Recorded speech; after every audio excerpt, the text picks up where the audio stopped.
Welcome. Accessing archives. Login accepted. Holographic imaging activated. Engaged. Welcome to Trail Zen Mountain Biking, where we simply get shit done. I'm your host, Budget Prime, and this channel is dedicated to the pursuit of fun on mountain bikes, while disconnecting from the matrix and jacking into nature at full send. Welcome back to the continuation of the Budget Bike Packer series. The goal of this series is to build a capable and reliable bikepacking bike for under $500, which may seem high or insanely low. Your perspective will be greatly influenced by your current knowledge and experience levels with modern bikes. That being said, gear is expensive, and if you are interested in bikepacking, being able to greatly reduce the initial cost for the ability to do so can help you achieve that goal sooner rather than later. The goal for the end of this series is to have a capable bike that is ready to load up with gear and hit the open road or trails. You may choose different options, but this will prove that it can be done. In the last video, Dick was finally able to work through his inner demons to make a final tire selection. It may seem like a simple process, but tires are what keep you firmly planted to the ground, and the decision should not be done half-assed. Now that the tire decision has been made, we can finally move on to making this fossil rocket into a pack mule. In this video, Dick will add the necessary rack for transporting the bulk of his gear. He will also go through most of the gear he personally uses for camping. Although the camping gear itself is not part of the budget, it will give you an idea of what could be necessary for your own bikepacking trips. You may require less or more. It all depends on personal choice. So, she may be older, but man, she's got a sweet rack. This was delivered today, so I'm going to go ahead and throw it on. I already checked what height I need to have this at off camera, so we're good to go on that. Finally get to do some bike packing upgrades. Now I just need to find the Allen that fits. Sometimes that's easier said than done. I'm not too worried about Loctite or anything at the moment. I just want to get it on because I have some bags to carry around my baggage. As Lord knows, we all have our baggage. This is actually a really decent rack. I'm kind of surprised by the quality of it. Put a link down below if you're interested. I also found it on Marketplace. I could have got it for $1/4 of the cost. So when you're looking for this type of equipment, it's always wise to look on places like Amazon, bikepacking type websites, wherever it is you do your shopping, to find equipment that you'd like to use and then go try to find it used somewhere. Chances are you'll find it somewhere. I guarantee it. So, for the sake of the budget, we're going to go with the Marketplace cost that I found this at. Here's a screenshot of that right here. I already know the height that I need because I had already checked. So this should line up just peachy keen in theory. Okay, apparently it's going to be a pain in my ass. Anybody who knows me is probably wondering why I've been working on the floor in my living room. And that is to just kind of show that you can do this stuff anywhere. It's not like you need some kind of special tools or access to someplace special. You can literally do it right in your living room. The frame already has holes drilled and threaded just for this purpose. So this makes our life much easier. And I may actually have to make this a little bit taller because this here is hitting into the frame right here. So I may have to stand the rack up on the next level. I'm thinking I should probably just go ahead and do that before I continue any further. It's just kind of trial and error when you're doing this stuff, trying to fit stuff. That's why a lot of these things are super adjustable and very non-specific. Oh, I can really see just how offset that is. It's not even in the center. put this way the hell up here. Maybe. I got the bike a little bit crooked, so I'm trying to go with the frame rail here.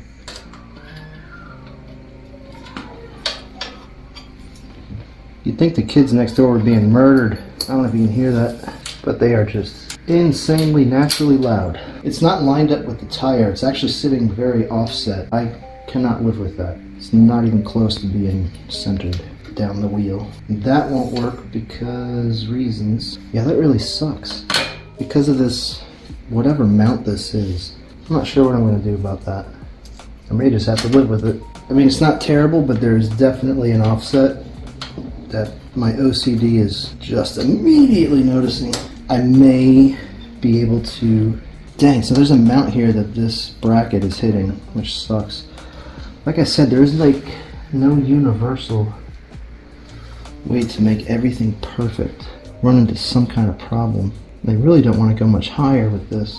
I mean, I can, but I really just don't want to. Because this is going to hit here. It just keeps it, it's just grinding into it like it's already destroying paint on this perfect 20-year-old paint.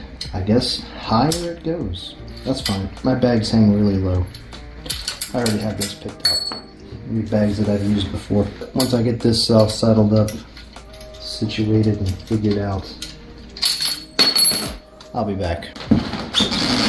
Okay, now that we've got it height-wise where I need it so it's not rubbing up against anything stupid on the frame, we can go ahead and put these on, which will go into these holes here on the frame, kind of like on Frankenstein's neck. You've got these here that basically, this goes here, this end goes onto your frame, this goes into here, and you can tighten it accordingly, adjusting where it is that you need it to be and how far or close you need it to be.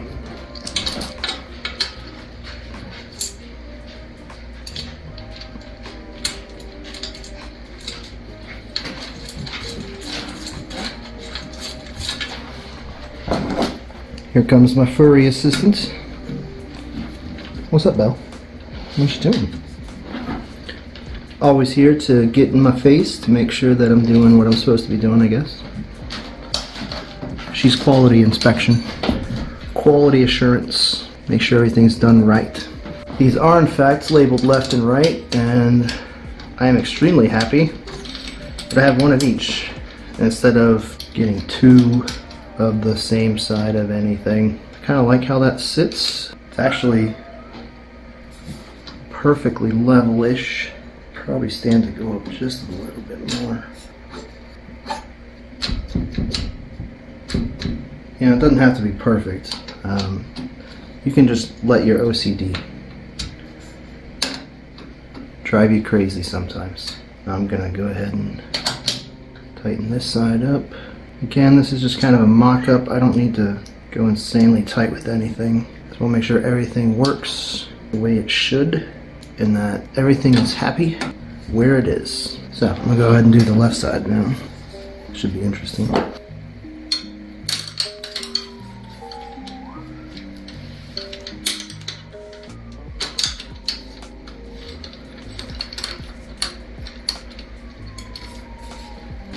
Don't worry, Belle, everything's fine. Everything's going good.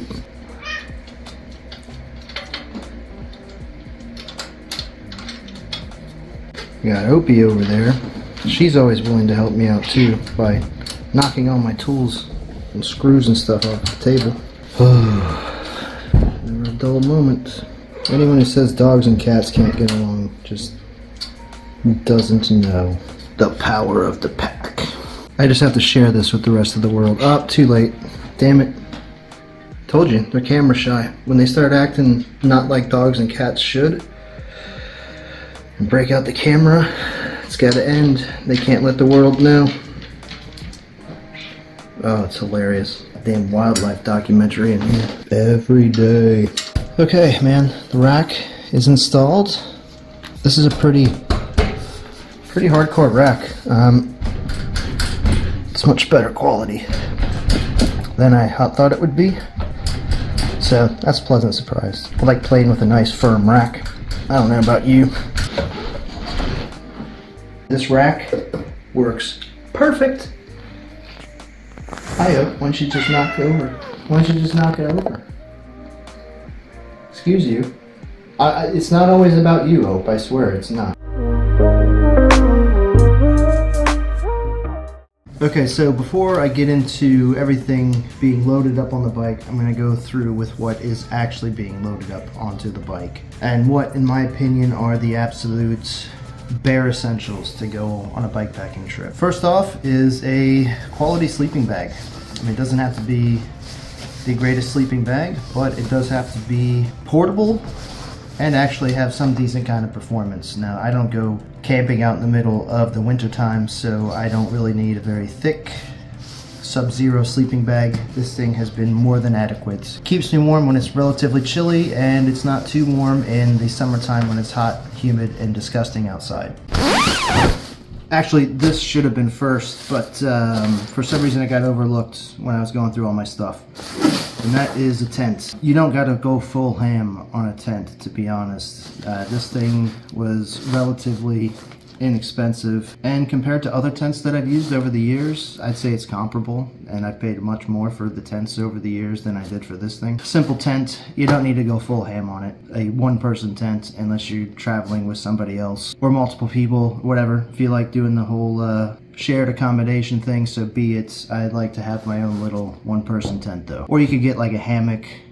Just gotta find 2 trees. I personally don't like the hammock because it just exposes you to the elements a little bit more than a tent does. So I prefer a tent. Second thing you're gonna need is some lights. It's dark out there in the woods, and I've got a couple different varieties here.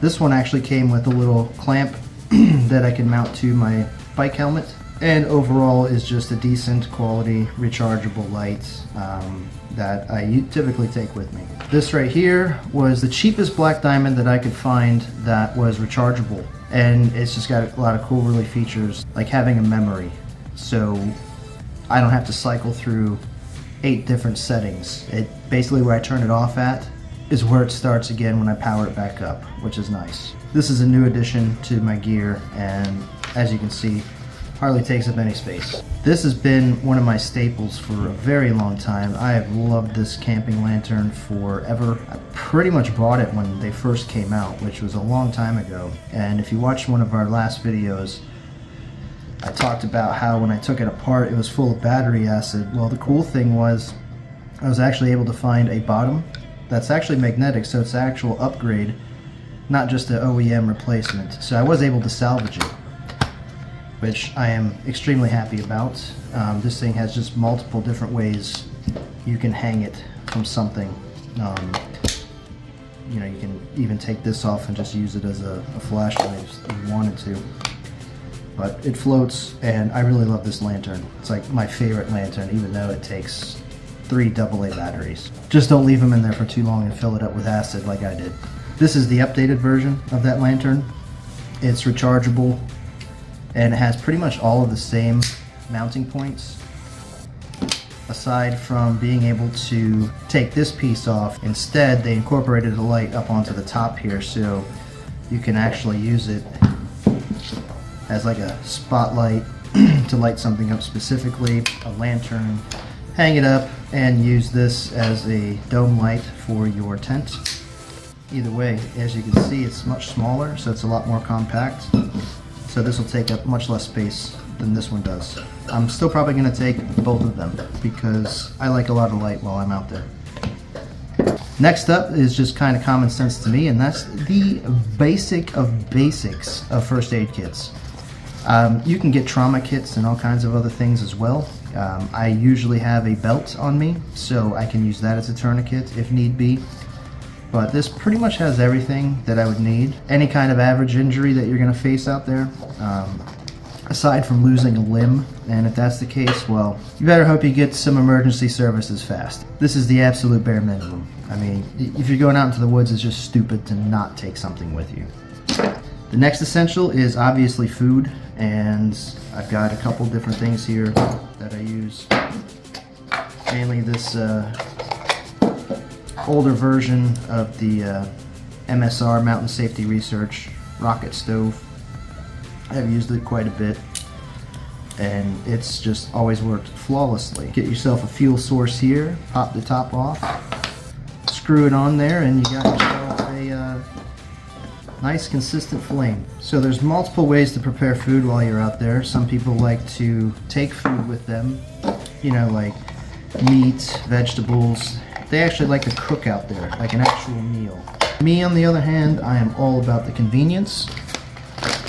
And I mostly take freeze-dried stuff. This just happens to be what I had sitting in my saddlebag from one of our last trips.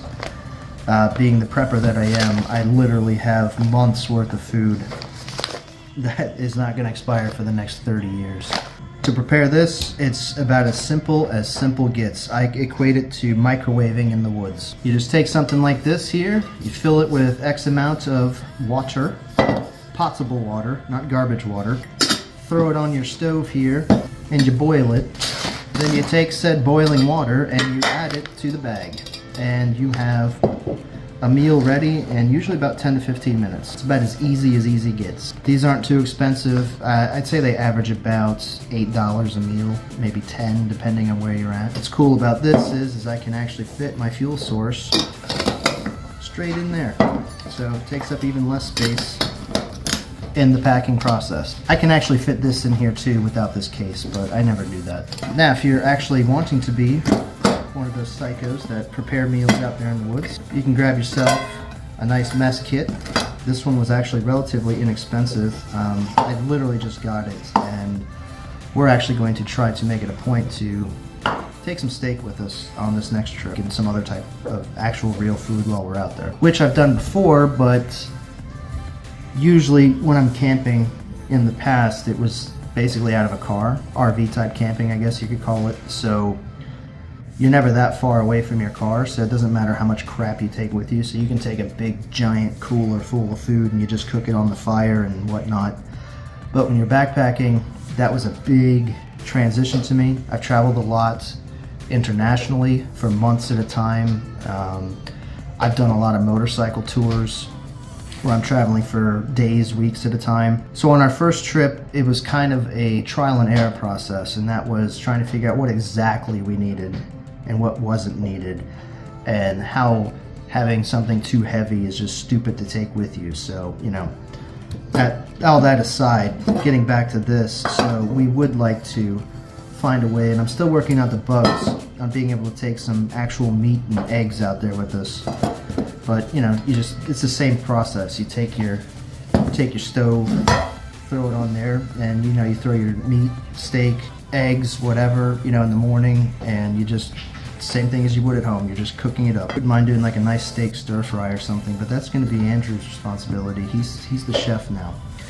This kit actually did come with I guess a mess plate, so I don't have it here on the table with me, but you know, you get your tactical spork and you just chow down. The next essential, in my opinion, would be potable water. So on our first trip, it was so hot and humid that we ended up taking 3 of these things. Basically, we had 6 liters of water that we were carrying with us, and we went through most of it before we even got to a pumping station. It was just so hot, nasty, and humid. So basically, I also had a few of these that were empty as well. This one is for dirty water. And then I have a nice MSR filter that I basically filter this crap water, usually from the pumping station. I mean, you can take it straight out of the river or any other source, but to make it potable, to actually be able to, you know, make your food or even drink, you're going to want to filter it. That's just common sense. So it gets filtered into this. I have all the measurements right here on the side, so when I'm doing my freeze-dried stuff, I know exactly, all right, I need 12 ounces, so boom, put in 12 ounces, and then boil it, etc., etc. So potable water is definitely an essential. Again, depending on where you're going, how hot it is, how much you're willing to carry, and how much you actually need. So I always carry a filter with me. Even when we were doing car camping, I had the filter with me and used it quite frequently. So the next essential, in my opinion, would be fire. If you're gonna be out in the woods, in the dark, it's cold, and keep animals away and stuff, you're gonna want a fire. There's multiple different levels of starting fire. We got this for our last trip, and this thing was badass. We had kindling for days. You know, stuff that's a little bit too green to break by hand, or stuff that's just too thick in general to break by hand. This thing, we had firewood for days. Made that job so much easier of actually getting wood. Some waterproof, windproof matches, obviously, or you can just carry a lighter. Then you got your fire starters. These are awesome. These work frickin' great. I've had these for a few years and they still work, so that's awesome. I actually have 3 more packs downstairs. I think I got these at REI. I could be wrong, but I'm sure you can find these on pretty much anywhere. You can even get the little mini fire starters, like you put into a fireplace or something. Those work great. You can just cut them into sections and then just take little sections with you. I've used different variations of these for years. As long as you get everything set up, like a nice little teepee with your smaller stuff underneath, you know, you basically just throw these into your pit and you're gonna have a roaring fire. As long as you know what the hell you're doing, relatively soon. Again, we're not going all bushcraft crazy here. Next thing I consider essential, some people may not, would be sanitation. So I've got some dish soap here for the dishes, hand washing, etc. Same thing with this, just keeping your hands clean. I'm not so much a germaphobe, but I don't like getting sick. I don't know about you. Now moving on to not so essential stuff. You know, you can use various different reasons and different levels of insanity. You can get different types of blades. This thing is razor frickin' sharp. You can ask Pop-Tart. He's sliced himself pretty good on this thing on one of our fishing trips. It was actually pretty funny. I literally spent the day sharpening this thing, so yeah, no touchy. This one's nice. It's just a minimalist, basically. I spent a lot of time sharpening this blade too, and this will cut through pretty much anything. I mean, if you're preparing meat or something, different knives for different uses, whatever you prefer. And if you're going somewhere with some grizzlies or something, you know, maybe you need a hand sword like this. I don't know, but sometimes I'll travel with this, or something equivalent to that. Depending on where you're going, you may want to check your local laws and regulations before you go in there with something this extreme. I like to sleep well, so I got a pillow, nice inflatable pillow with a fleece cover that's washable. Again, sanitation.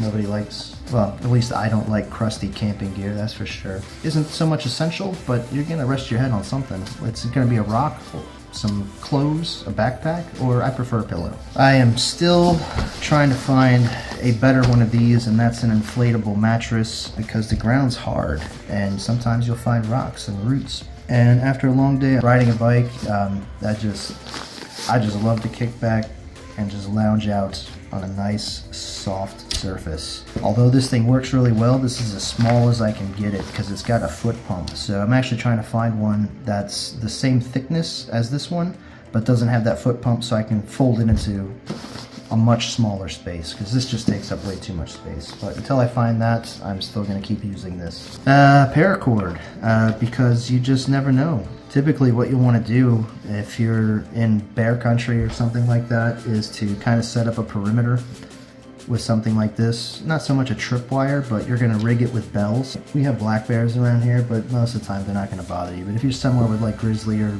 aggressive wildlife, that could damage you. You're going to want to be able to set up some kind of perimeter with this, with bells, so you can hear if something's coming into your camp. Or just have it for additional tie downs and stuff. You just never know. You know, you could always use this as a sling in an emergency. Other uses, fishing, like I said, I usually carry a little bit of paracord with me. This is reflective at night, so I don't trip over it myself with the flashlight beam. But paracord, to me, I mean, it's not necessary, but I do find it somewhat essential. You know, maybe you're one of those people that get to your destination and just want to fall asleep, and that's cool, but I'm a night owl, so I'll be up for a while regardless, no matter how far I've ridden or whatever. So I did get one of these. This is a pretty cool travel chest set. I kicked Pop-Tart's ass on the last trip. Or you've got something like this. These are basically weatherproof cards. They're pretty much just plastic, which will be able to be cleaned, whatever, you know. You don't have to worry about the rain or getting them muddy or disgusting, because you can literally just wash them off. And that's pretty much it for what I take with me. I also take my drone, extra camera equipment, batteries, several Pelican cases, waterproof cases, the smaller ones for the batteries, electronics, or anything else. Like something like this. It just has, I got this because it has the weather band radio, so if I don't have cell phone reception, then I'm able to actually still get a line on what the hell is going on weather-wise. If that looks like a tornado, is it? I don't know. Let me check. You know, on our first trip, we had a hard time getting cell phone reception, and we knew the weather forecast, and we knew the geography of the area, and we knew about our general capability of getting over one of these hills right before this nasty thunderstorm came in, and I was able to get just enough reception to see the radar image of what was coming towards us. So we knew we wanted to be on the other side of that ridge, so that's what we did. There were no trees that really fell down in our general area, but I'd say about a quarter mile away, that's when the trees really started falling down. Just due to the severe winds that hit. I mean, it was a really, really nasty storm. So knowing the geography of your area and the weather is crucial. I learned that on motorcycle touring as well. You always want to keep the weather dialed in because you just never know. So yeah, this weather band, I can basically tune in real quick and get a basic idea of what the hell's going on. If it looks like it's going to thunderstorm, just how serious it may or may not be. And yeah, that's about it. So I'm going to go ahead and load this stuff all back up into my bags. Then we're going to put it on the bike and we're going to go out and take it for a shakedown ride. I'm either going to take it down the NCR trail or I'm going to take it down another park that's pretty local. Either way, we're going to do a shakedown run once I get everything loaded up and kind of give you a general idea of different options other than the ones that I have chosen. Thank you very much for watching. In the next video, Dick finally loads everything onto this fossil and takes it for a shakedown ride. He'll do a walkthrough of how everything is mounted and discuss a few other types of storage options. As a bonus, he will show you how you can further reduce the cost of building a bikepacking bike. If you're feeling inspired to build your own bikepacking bike, give us a thumbs up and leave a comment telling us what your ideal setup would be. If you find this channel mildly amusing and would like to see this project progress, feel free to subscribe. Don't worry, we won't tell anyone you did.